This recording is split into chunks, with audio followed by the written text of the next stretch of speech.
할렐루야. 네, 우리 주일 저녁 예배로 함께하는 모든 성도님들과 온라인 남성교회로 함께하는 우리 모든 예배자들 가운데 하나님께서 주시는 놀라운 은혜와 사랑이 가득 임하기를 소망합니다. 이 시간 우리 옆자리에 앉아 계신 분들과 함께 인사하며 말씀 시작하겠습니다. 온라인으로 모이신 우리 모든 분들도 댓글로 반가운 인사와 이름 남겨주시면 모두에게 은혜가 되겠습니다. 우리 이렇게 인사하겠습니다. 더욱 사랑하겠습니다. 아멘. 네, 더욱 서로 간의 사랑이 넘쳐나는 우리 귀한 남성교회 모든 성도님들의 삶 될 수 있기를 간절히 소망합니다. 어느덧 6월이 찾아왔고 성령 강림 주일이 찾아왔습니다. 성령님의 인지하심과 인도하심 가운데 살아가며 날마다 주님 주시는 위로함의 은혜가 서로에게 넘쳐나기를 간절히 소망합니다. 오늘 말씀을 준비하면서 기도를 할 때 한 드라마의 내용이 제 안에 떠올랐습니다. 바로 이상한 변호사 우영우라는 드라마였습니다. 매회 다른 에피소드로 우리에게 여러 가지 시사점을 주었던 드라마였는데요. 그중 한 에피소드가 유독 제 마음에 와 닿았습니다. 그때 드라마의 내용은 다음과 같습니다. 바로 직장 내 여성의 차별을 다룬 한 에피소드였습니다.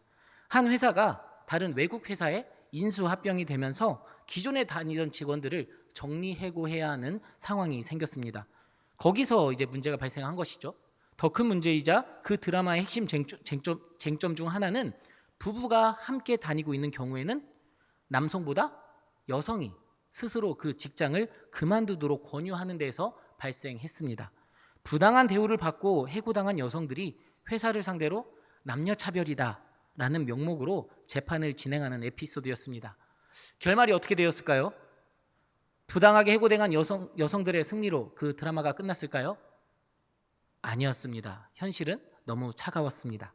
법정은 회사의 손을 들어주었고 그 재판에 참여한 여성들의 남편들에게는 회사에서 여러 부당한 대우들이 오히려 더 많아지게 되는 모습으로 그 드라마의 재판은 끝이 났습니다. 제가 이 에피소드가 기억에 남는 것은 그러한 부당한 현실의 차가움 때문에도 있었습니다. 하지만 유독 기억에 더 남는 것은 이 모든 재판이 끝나고 그 차가운 현실을 받아들이는 여성들의 모습이었습니다.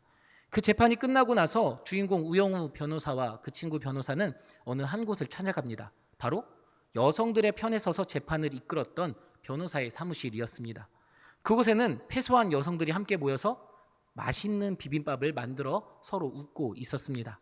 그녀들은 그 차가운 현실에도 불구하고 계속해서 함께 싸워나갈 것을 웃으면서 다짐하며 맛있는 비빔밥을 먹으며 그 드라마의 에피소드는 끝이 났습니다. 이처럼 우리가 살아가는 현실은 세상은 꼭 선이 이기는 그런 세상은 아닙니다. 때로는 악처럼 보이는 사람이 더 잘 살아가는 것처럼 보이기도 하는 것이 우리가 살아가는 현실이죠. 그렇기 때문에 우리는 이 세상이 차갑다 혹은 살아가기가 쉽지 않다라는 여러 가지 생각을 하게 됩니다. 하지만 그 현실을 누군가는 좌절로 받아들인다면 누군가는 웃으면서 싸워나갈 힘을 얻으며 나아갑니다. 저는 그 차이가 누구와 함께 있느냐로 다가왔습니다. 함께하는 누군가가 있다면 아무리 차가운 현실 속에서도 우리는 다시 일어설 수 있는 힘을 얻게 되는 것이죠. 저는 오늘 말씀을 준비하면서 우리 그리스도인에게 이러한 모습이 필요하지 않을까 생각하던 중 오늘의 본문이 저의 마음에 찾아왔습니다. 오늘 우리가 함께 읽었던 성경인 룻기는 참 독특한 내용을 담고 있는 성경이기도 합니다. 아무런 힘도 쓰지 못하는 한 늙은 과부와 그의 며느리이자 마찬가지로 과부이면서 이방인인 한 여인이 말씀의 중심으로 성경 본문이 진행이 되고 있기 때문입니다. 성경 속에서 늙은 과부 그리고 이방인 여인은 이스라엘의 총회에도 들어가지 못하는 사회의 구성원으로서 인정받지도 못하는 그런 사회적인 약자였습니다. 그런 위치에 있는 여인들이 모든 것을 다 잃은 상태로 베들레헴으로 돌아오며 오늘 룻기의 말씀은 시작하고 있습니다. 이미 잘 아시겠지만 그 배경을 간단하게 제가 설명드리겠습니다. 방금 말씀드렸듯이 룻기는 모압 여인이었던 룻의 이름에서 나온 성경이죠. 룻기서의 시작은 기쁨이라는 의미의 이름을 가지고 있는 나오미라는 한 여인과 나의 하나님은 왕이시다라는 의미의 이름을 가진 엘리멜렉이라는 베들레헴 출신의 한 남자로부터 그 말씀이 시작이 되고 있습니다. 이름의 의미와는 너무나도 다른 상황들이 룻기 1장에선 펼쳐지죠. 베들레헴의 흉년이 들었습니다. 그러자 그들의 이름과는 다른 불신앙의 선택을 그 부부는 하게 됩니다. 모압 땅으로 이방 민족의 땅으로 이주하게 된 것이죠. 살기 위해 건너간 그 땅에서 그들은 두 아들을 낳고 모두 결혼까지 시키는 그러한 어찌 보면 행복한 일도 경험하게 되는 것 같습니다. 하지만 그 땅에서 자신의 사랑하는 남편과 두 아들을 모두 잃어버리는 그 상실감을 경험하게 됩니다. 당시에 남편이 없고 자식이 없다는 것은 그 세상을 살아갈 수 있는 모든 수단을 다 잃었다, 다 상실했다라는 의미를 가지고 있는 것이었습니다. 그때의 나오미의 심경에 대해서 룻기 1장 20절의 말씀은 이렇게 기록하고 있습니다. 나오미가 그들에게 이르되 나를 나오미라 부르지 말고 나를 마라라 부르라. 이는 전능자가 나를 심히 괴롭게 하셨음이니라. 아멘. 기쁨을 의미하는 나오미라는 이름이 아니라 쓰디쓴 그 쓰다라는 인생을 의미하는 마라라는 이름으로 자신을 불러달라고 할 정도로 나오미는 절망 가운데 있었던 것입니다. 이런 괴로운 인생을 사는 도중 자신이 떠나왔던 베들레헴이 풍년이 들었다는 소문이 들려오죠. 살기 위해 건너온 모압 땅에서 이제는 죽으러 베들레헴으로 그 발걸음을 향하게 됩니다. 그런데 두 며느리의 존재가 걸리죠. 나오미는 두 며느리에게 고향 땅으로 돌아가라고 말합니다. 결국 나오미의 권유로 첫째 며느리는 모압 땅으로 돌아가게 되고 둘째 며느리인 룻만 베들레헴으로 함께 들어오게 되죠. 이제 베들레헴 땅에서 살아남기 위한 노력이 시작되는 것입니다. 룻은 자신의 시어머니인 나오미를 먹여 살리고자 보리 추수를 하는 밭에 나가서 이삭을 줍는 일을 하게 됩니다. 말씀 속 하나님께서 보리를 추수할 때 나그네와 과부 등 사회적 약자들을 위해서 모퉁이에는 이삭을 남겨둘 것을 명령하셨기 때문입니다. 그래서 그 이삭을 줍는 것으로 오늘 우리가 함께 봉독했던 말씀이 시작이 되고 있는 것이죠. 오늘 이 장의 말씀을 우리가 살펴볼 때 한 가지 키워드를 잡고 넘어가야 합니다. 바로 헤세드라는 단어입니다. 헤세드는 룻기 전체를 설명할 수 있는 단어이기도 합니다. 주로 하나님의 사랑, 성실하심, 인자하심이라는 의미로 성경 곳곳에서 번역이 되어지고 사용이 되어집니다. 룻기에는 총 3번 이 단어가 사용이 되어졌는데요. 비록 단어 사용의 수는 적을지라도 직접적인 사용 외에 여러 모습으로 우리는 헤세드를 찾아볼 수 있게 됩니다. 특별히 룻기 1장 8절에 이 헤세드의 단어가 사용이 되어지고 있습니다.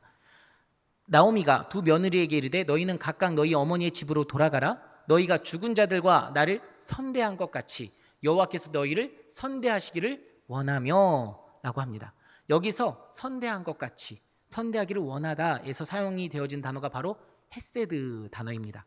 8절의 말씀을 세 번역을 읽어보면 나를 한결같이 사랑하여 주었으니 라고 그 선대하다를 번역하고 있습니다.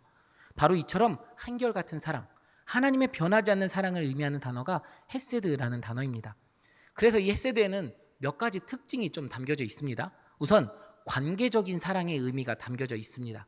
헤세드는 한 사람, 나 혼자서 간직하는 그런 사랑이나 성실이 아닙니다.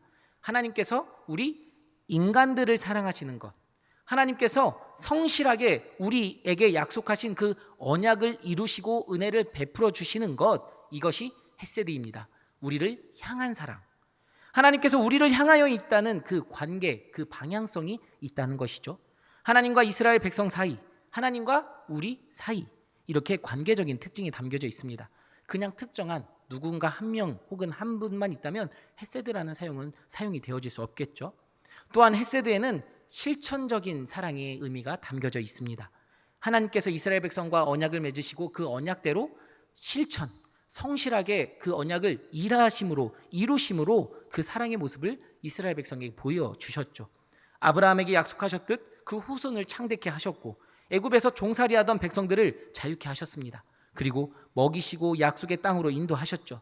그 실천의 모습으로, 그 사랑의 모습을 통해서 하나님께서는 이스라엘 백성을 한결같이 사랑하셨습니다. 이것이 헤세드라는 단어에 들어가 있는 의미입니다. 관계적인 사랑과 실천적인 사랑의 모습이 말이죠. 왜 오늘 말씀을 본격적으로 시작하면서 이 헤세드라는 단어에 많은 시간을 할애하면서 넘어갈까요? 바로 오늘 우리 함께 읽었던 본문에도 이 헤세드의 모습이 나오고 있기 때문입니다. 우선 우리는 룻이 행한 그 사랑의 모습을 통해서 헤세드의 사랑을 발견하게 됩니다. 룻은 자신의 시어머니인 나오미를 쫓았고 나오미의 하나님이 자신의 하나님이 되기를 고백했죠.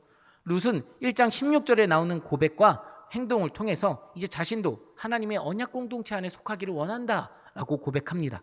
룻기 1장 16절의 말씀입니다. 룻이 이르되 내게 어머니를 떠나며 어머니를 따르지 말고 돌아가라 강건하지 마옵소서. 어머니께서 가시는 곳에 나도 가고 어머니께서 머무시는 곳에서 나도 머물겠나이다. 어머니의 백성이 나의 백성이 되고 어머니의 하나님이 나의 하나님이 되시리니. 아멘. 룻의 선택은 현실적인 어려움과 고난을 피하기 위한 선택이 아니었습니다. 홀로 남게 될 시어머니인 늙은 과부가 홀로 있지 않도록 하기 위한 실천, 그 사랑의 모습을 보여주었습니다. 비록 자신도 약자이지만 늙은 자신의 시어머니를 홀로 두지 않도록 하기 위한 그 사랑의 선택, 사랑의 실천이었던 것이죠. 그것은 룻기서의 말씀에서는 헤세드의 선택이었다라고 우리는 표현할 수 있는 것입니다. 나오미는 룻의 이러한 사랑에서 헤세드의 사랑을 느껴서 나를 선대한 것 같이, 나를 헤세드, 사랑한 것 같이라고 말하게 되는 것입니다. 룻의 행동은 여기서 멈추지 않습니다. 더욱 큰 실천으로서 그 사랑의 모습을 드러냅니다. 말로만 하는 것이 아니라 행동으로, 실천으로 보여주는 것이죠. 오늘 말씀 2절의 말씀입니다. 모압 여인 룻이 나오미에게 이르되 원하건대 내가 밖으로 가서 내가 누구에게 은혜를 입으면 그를 따라서 이삭을 줍겠나이다 하니 나오미가 그에게 이르되 내 딸아 갈지어다 하매라고 합니다. 룻은 이렇게 직접 움직입니다. 가만히 있지 않고 실천합니다. 그래서 나오미를 섬기기 시작합니다. 나오미는 여전히 슬픔에 빠져 있는지 움직이거나 적극적인 모습을 보이지 않고 있음을 성경에서 은연중에 드러내고 있죠. 이러한 큰 슬픔에 빠져 있는 나오미를 보고서 이제 밭에서 이삭을 줍겠다는 제안을 룻이 건네게 되는 것입니다. 여전히 룻의 앞에는 모압 여인이라는 수식어가 붙어 있습니다. 분명히 나오미에게 당신의 하나님이 나의 하나님이 되고 당신의 백성이 나의 백성이 되고 싶다, 되리라 그렇게 고백을 했습니다. 그렇지만 그 고백은 아직 이스라엘 사회 가운데 받아들여지지 않은 듯합니다. 성경에서 계속해서 모압 여인 룻이라고 드러내고 있는 것으로 보아서 앞으로 룻이 걸어갈 길이 결코 편한 길이 아님을 우리에게 보여주고 있습니다. 낯선 땅에서 이방 여인이, 그것도 과부인 룻은 여러 어려움을 극복해야지만 그 이삭을 주우러 갈 수 있는 환경이었기 때문이죠. 이 이삭을 줍는다, 이것은요 자신의 가난을 인정해야 하는 행동이었습니다.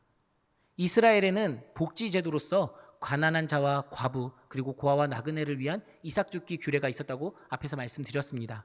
레위기 19장 9절에서 10절의 말씀을 읽어드리겠습니다. 너희가 너희의 땅에서 곡식을 거둘 때에 너는 밭 모퉁이까지 다 거두지 말고 내 떨어진 이삭도 줍지 말며 내 포도원의 열매를 다 따지 말며 내 포도원에 떨어진 열매도 줍지 말고 가난한 사람과 거류민을 위하여 버려두라.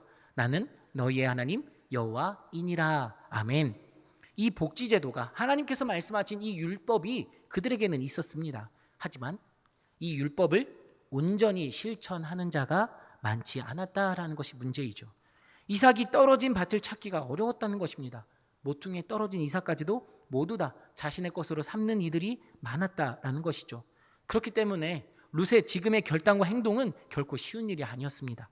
이삭이 떨어진 밭을 찾아나야만 했고 그곳에 가서도 자신의 가난, 그 가난을 드러내야만 하는 용기가 필요했습니다. 어쩌면 나오미의 짧은 허락의 말, 내 딸아 갈지어다, 이 말에는 나오미가 표현하지 못하는 그 절망이 깊게, 그리고 앞으로 룻이 걸어가야 할 그 고난이 깊게 깔려 있었던 건지도 모릅니다. 자신의 가족이 그 가난을 인정한다는 것은 자신 또한 사람들에게 가난하다는 것을 인정해야만 했기 때문이죠. 하지만 룻은 그 모든 것들을 나오미를 향한 헤세드로서 이겨나갑니다. 사랑의 실천에 최선을 다합니다. 그런 룻의 사랑의 모습을 하나님께서 지켜보시며 일하고 계셨죠.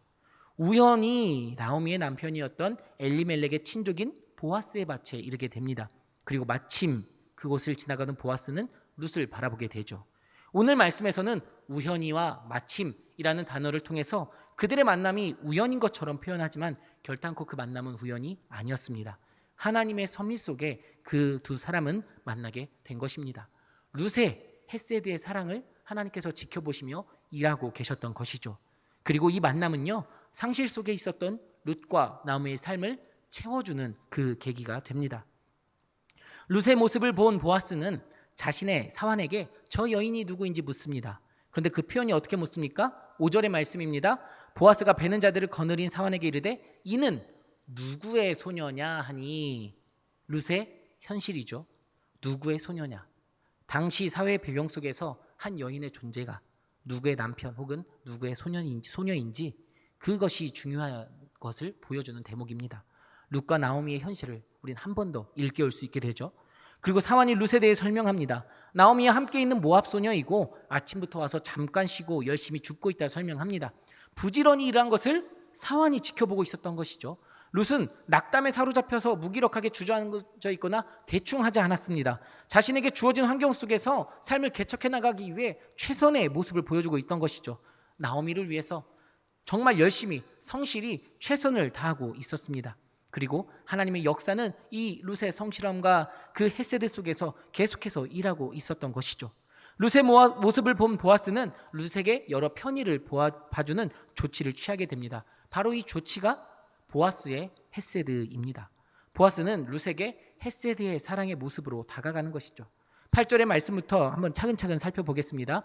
우선 다른 밭으로 가지 말고 자신의 소녀들과 일할 것을 명령합니다. 8절의 말씀입니다.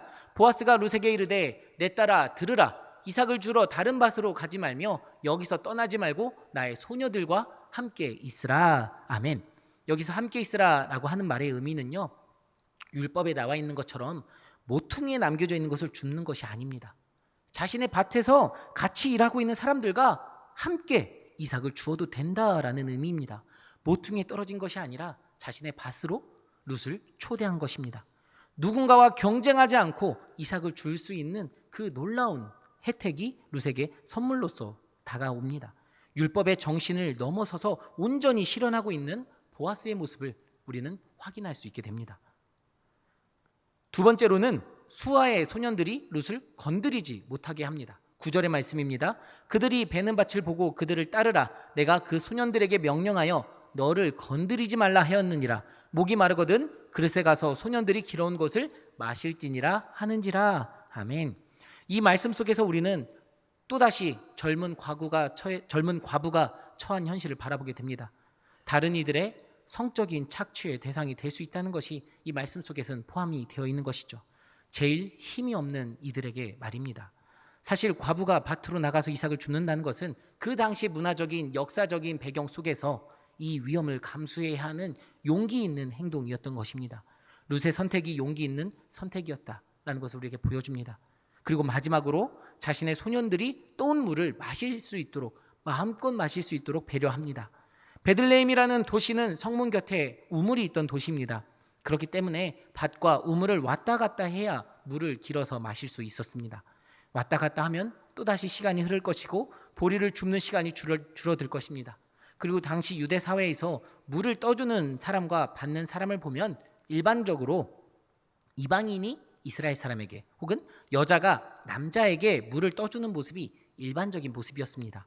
보아스는 이런 상식을 뒤집어 엎고 헤세드의 사랑의 모습으로서 그 룻에게 다가간 것입니다.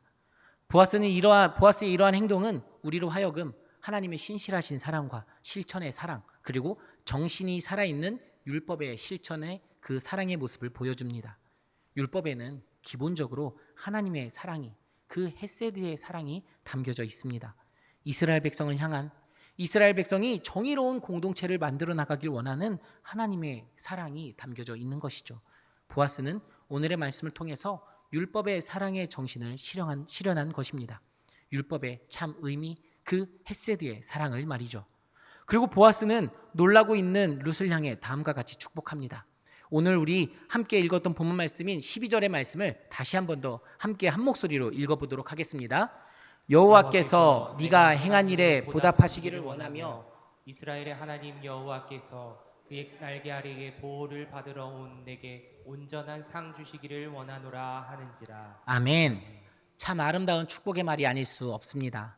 저는 오늘 말씀을 준비하면서 이 12절의 말씀이 내내 제 마음에 머물러 있는 것을 발견하게 되었습니다. 여러분, 보통 여호와의 날개 아래 하면 우린 안식처 그리고 보호를 의미하는 단어로서 받아들여지게 됩니다.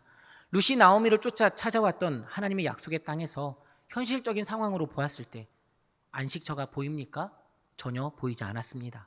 살고자 찾아온 보아스의 밭에서도 사실은 수많은 위협이 그에게 도사리고 있었습니다. 하지만 그 위험이 도사리고 가득하고 차가운 현실 속에 룻의 헤세드와 보아스의 헤세드가 만나자 그곳은 룻이 피할 수 있는 안식처가 될 수 있었습니다. 룻의 헤세드와 보아스의 헤세드가 만나자 그곳이 여호와 하나님의 날개 아래가 된 것이죠. 여러분, 저는 오늘의 말씀을 마음에 품고 기도하면서 여호와의 날개 아래라는 곳이 하나님의 보호하심, 안식처라는 그런 추상적이고 멀리 있는 의미가 아님을 바라보게 되었습니다. 하나님을 믿는 사람이 함께 하는 곳, 하나님의 사랑의 마음을 품고 그 사랑을 내 주변의 사람들에게 실천하는 사람들이 만나는 곳, 그 사랑의 실천을 하는 사람들이 함께 있는 곳, 그리고 무엇보다 그 실천 가운데 하나님께서 함께 하실 때 그곳이 여호와 하나님의 날개 아래, 하나님께서 우리를 위하여 예비하신 참된 쉼의 공간이 됨을 깨닫게 되었습니다. 여호와의 날개 아래라는 개념이 그저 나 혼자 스스로 위로함을 받는 것이 아니라 함께 할 때 누릴 수 있는 참된 안식처임을 바라보게 되었습니다. 비록 현실적인 어려움이 여전히 우리 주변에 존재할지라도, 여전히 우리 주변의 문제점들이 해결될 기미가 보이지 않아도 그 현실적인 상황에 우리의 마음을 쏟는 것이 아니라 우리에게 신실하게 일하시는 하나님의 사랑을 바라보며 그 사랑의 실천을 할 수 있는 곳, 하나님의 그 사랑의 마음을 품고 지금 나와 함께 하고 있으며 그 사랑에 실천하는 그 사람들이 함께 모여 있는 곳, 그곳이 바로 여호와 하나님의 날개 아래인 줄로 믿으시길 바랍니다. 그곳이 참된 안식처임을 바라볼 수 있길 소망합니다. 여러분, 룻의 선택은 현실적인 어려움에 좌절하는 것이 아니라 하나님의 날개 아래에 거하는 삶의 모습이었습니다.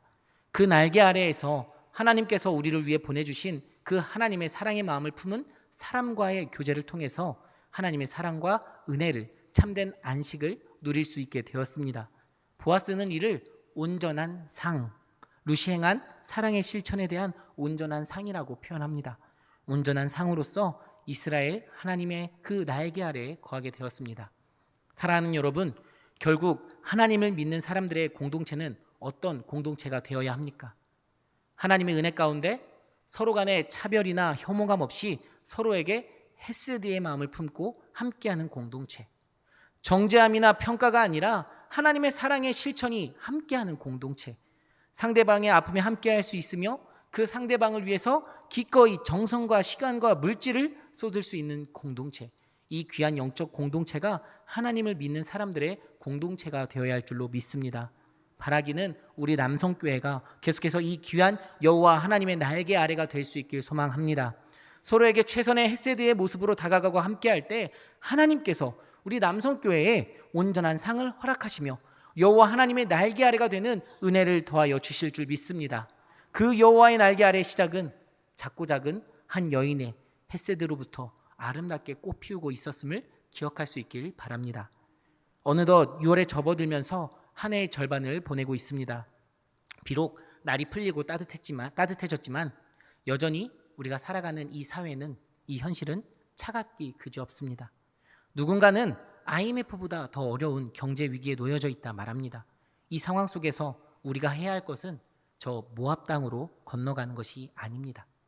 다시 한 번 더 하나님 앞에 나와 우리에게 먼저 보여주신 그 십자가의 사랑의 모습을, 헤세드의 삶을 우리 또한 함께 살아내는 것입니다.